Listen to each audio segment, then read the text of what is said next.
Shalom, selamat pagi Amanginan yang terkasih dalam Tuhan Yesus Kristus.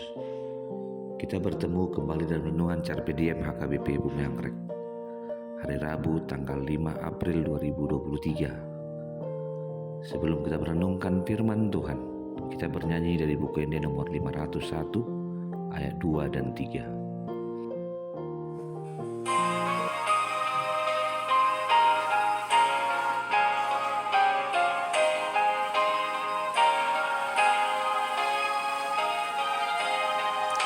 Sediring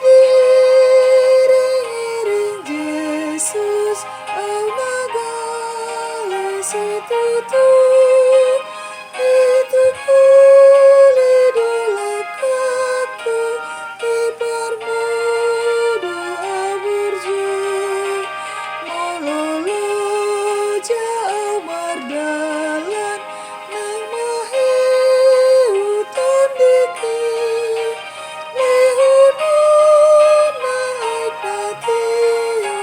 sian batu mamaki lehununa mati sian batu mamaki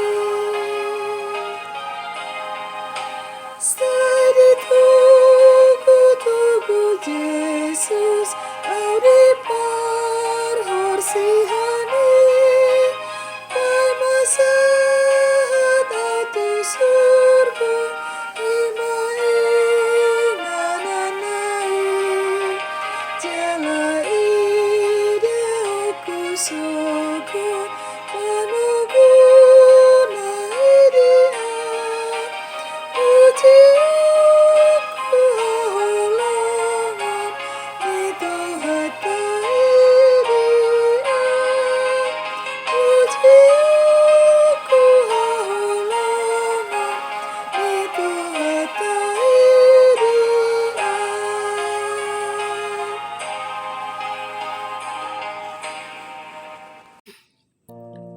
Firman Tuhan untuk hari ini tertulis dalam Mazmur pasal 149 ayat 4. Sebab Tuhan berkenan kepada umat-Nya, Ia memahkotai orang-orang yang rendah hati dengan keselamatan. Demikian firman Tuhan. Amanginan yang terkasih dalam Tuhan Yesus Kristus, setiap orang menginginkan keselamatan. Keselamatan di jalan raya, keselamatan selama kerja, keselamatan ketika sakit, bahkan ketika mengalami pergumulan. Setiap orang menginginkan untuk diselamatkan. Untuk mendapatkan keselamatan, kita perlu memohon kepada Tuhan, Sang Pencipta, Sang Pemilik kehidupan. Firman Tuhan berkata, sebab Tuhan berkenan kepada umat-Nya. Kata berkenan kepada umat-Nya ditandai dengan kerendahan hati. Kerendahan hati adalah sikap yang memposisikan dirinya tidak lebih tinggi, tidak lebih penting, tidak lebih utama, dan tidak lebih benar. Sebaliknya, orang yang meninggikan hati atau kesombongan, meremehkan orang lain sehingga tidak mau menerima koreksi adalah bentuk kesombongan. Pemazmur berkata bahwa Tuhan mengajarkan jalannya kepada orang rendah hati.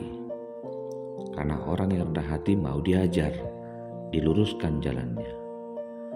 Untuk itu mahkota yang tepat kepada orang yang rendah hati adalah keselamatan.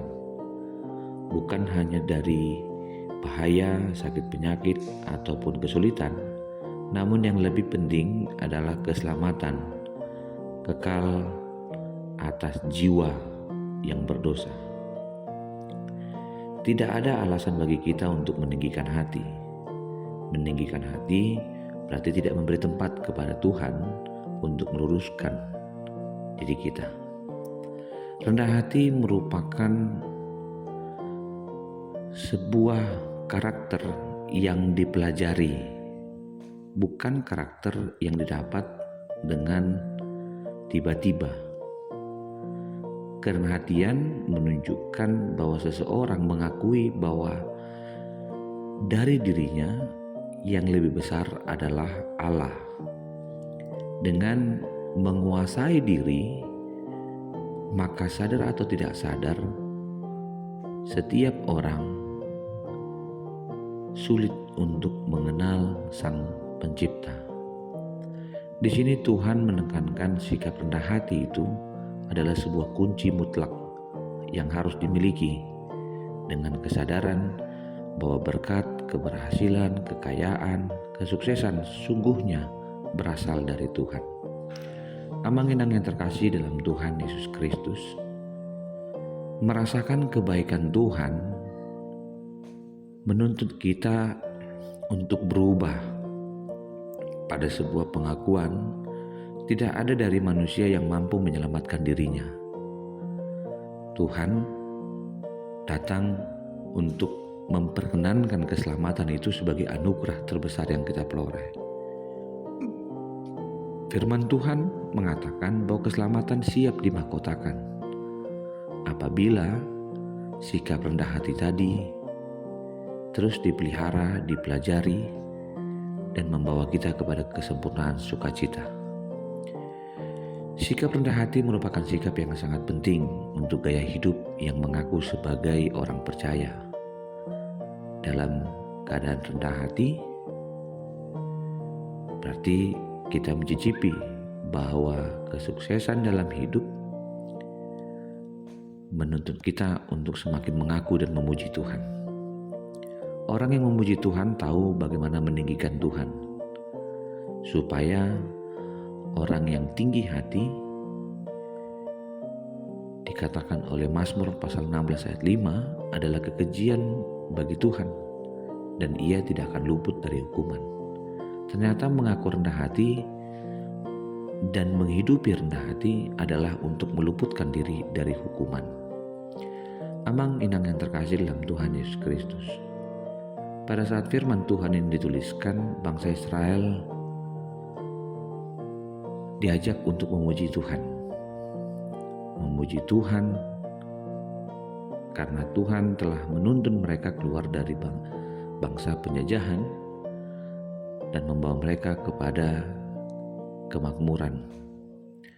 Lebih dari situ, bangsa Israel juga diajak untuk mau memuji nama Tuhan sebagai wujud mengasihi dirinya, sebagai kenyataan dan kebenaran bahwa kerendahan hati bukanlah rendah diri.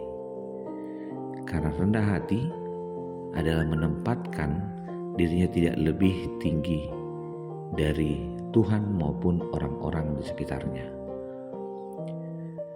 Tuhan mengajak kita sebagai manusia yang istimewa dari ciptaan Tuhan lainnya. Mari perkenankan dirimu untuk mendapatkan keselamatan itu dengan bergantung kepada Tuhan Sang Pemilik kehidupan. Biarlah di masa-masa pasion ini kita semakin mengingat bahwa pengorbanan Yesus di kayu salib bukanlah untuk dirinya, melainkan untuk kita yang memohon keselamatan dan diperkenankan masuk dalam kehidupan kekal.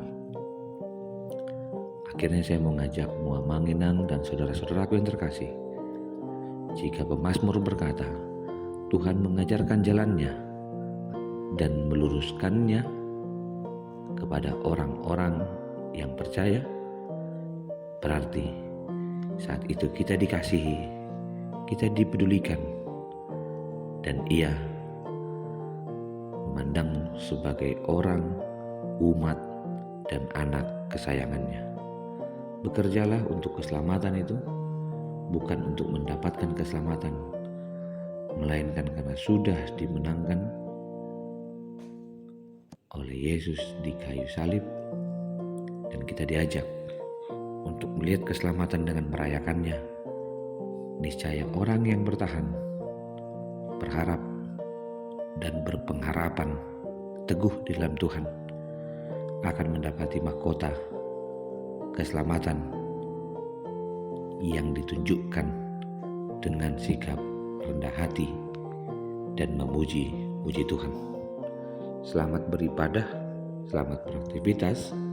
Mari persiapkan hati dan pikiran untuk tertuju kepada karya penebusan Kristus dalam peringatan masa Pasion, Jumat Agung, dan kemenangan iman, di mana kebangkitan Kristus adalah wujud dari kemenangan orang percaya. Terima kasih Tuhan untuk firman-Mu. Terima kasih untuk sapaan pagi ini. Biarlah firman yang kami dengar mengingatkan kami, hidup rendah hati adalah lebih baik untuk mendapatkan keselamatan yang dari Tuhan. Kasih anugerah dari Kristus Yesus, kasih dari Allah Bapa, dan persekutuan dengan Roh Kudus memberkatimu dan menyertai-Mu senantiasa. Amin.